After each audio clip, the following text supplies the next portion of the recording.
All right, part 2 of our video, we're talking about T-Re Fa, our 7 diminished leading tone triad, in a harmonic context. And to do this, we're going to reconstruct our rule of the octave that we've been putting together in aural theory. It's not quite the same as the rule of the octave that we did in written theory this week, so separate the two in your mind. We're just keeping nice and simple for now. Only 5/3s, only 6/3s, kind of like our 3-voice rule of the octave. So let's sketch out our bass line, do, re, mi, fa, sol, la, ti, do.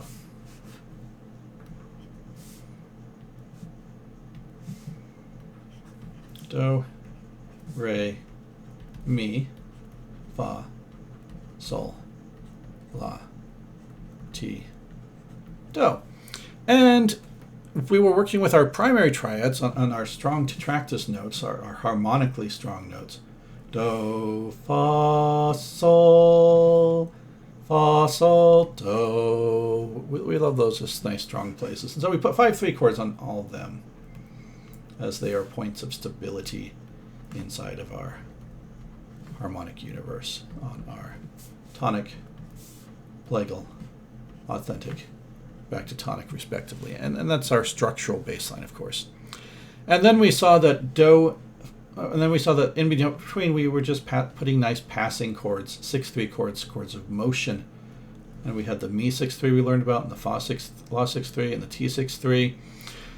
We remembered learned that in Roman numeral theory, these are related to each other, that the do 5/3 and the mi 6/3, they all have do, mi, and sol in them. Do up a third is, do, mi, sol, 3/5, mi, sol, there's a third, up a 6 is do, so that all do, mi, sol, all do, mi, so both of that tonic chord. Fa, la, do, and la up a third is do, up a 6 is fa. So that I could think of this as being my 4 and my 4/6 chord respectively. Keeping in mind that there is a difference between 5/3 chords and 6/3 chords. They're not just inversion. 5/3 chords are stable, 6/3 chords are chords of motion. And then sol, ti, re, our 5 chord, and we saw that ti up a third is re and up a 6th is sol. And so I have here as well my 5/6. And so these were the chords that we learned about in aural theory, and there are primary triads. And we didn't put anything on re. We skipped re. And I think you can already tell by looking at this that we have structural points on do, fa, sol, do, that my re is going to be a chord of motion. So I'm going to want a 6/3 chord on re. Let's actually change colors. We're kind of highlighting this is our chord of the day right here. Re, 6/3. This is our chord of the day. So we'll make that a different color there. All right, so re up a third is fa. Re up a 6 is ti. Oh, look, fa, re, and ti together.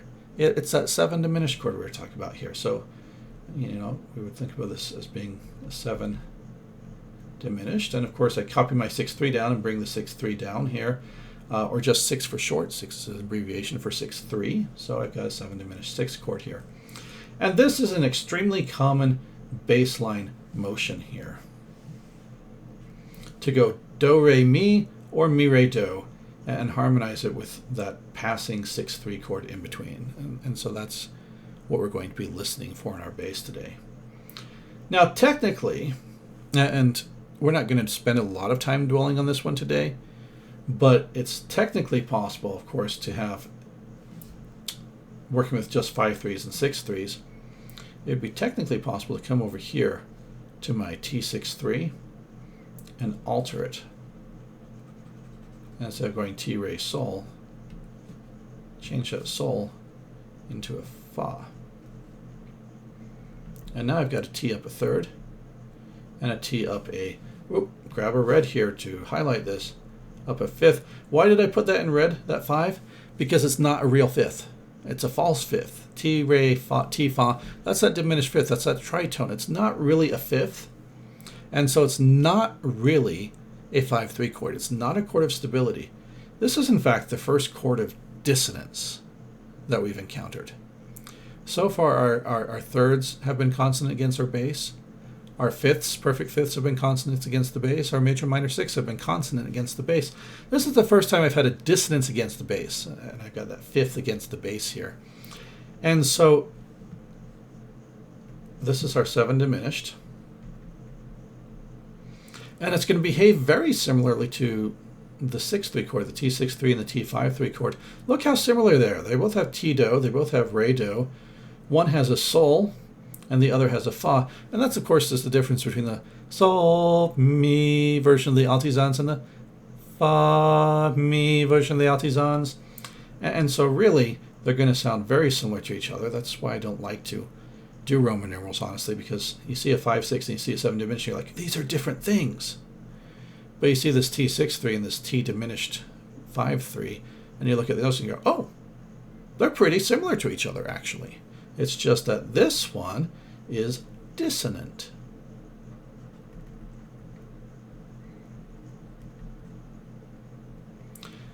It's also not very common.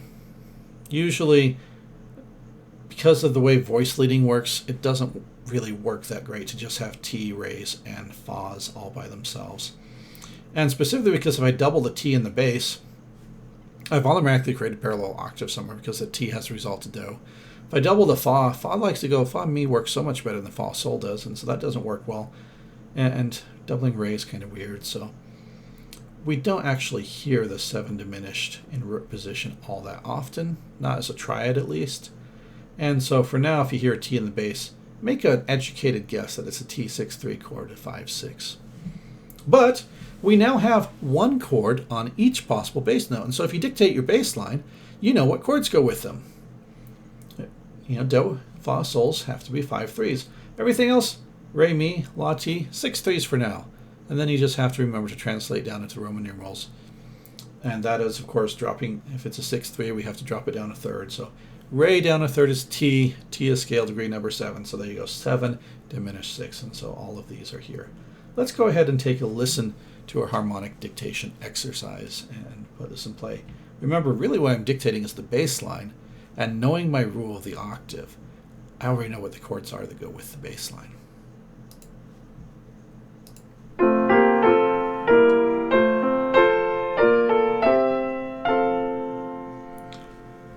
Dum bum bum bum. And did you hear the structural cadence at the end? Bum bum bum. Everybody's favorite bass line. Fa sol do. Hopefully Fa sol dos are just starting to jump out at your ears and you just hear them and know them immediately. Let's take one more lesson just to get it in our mind. Just because I want to hear where the bass comes in because I got distracted by those 8th note pickups in the melody.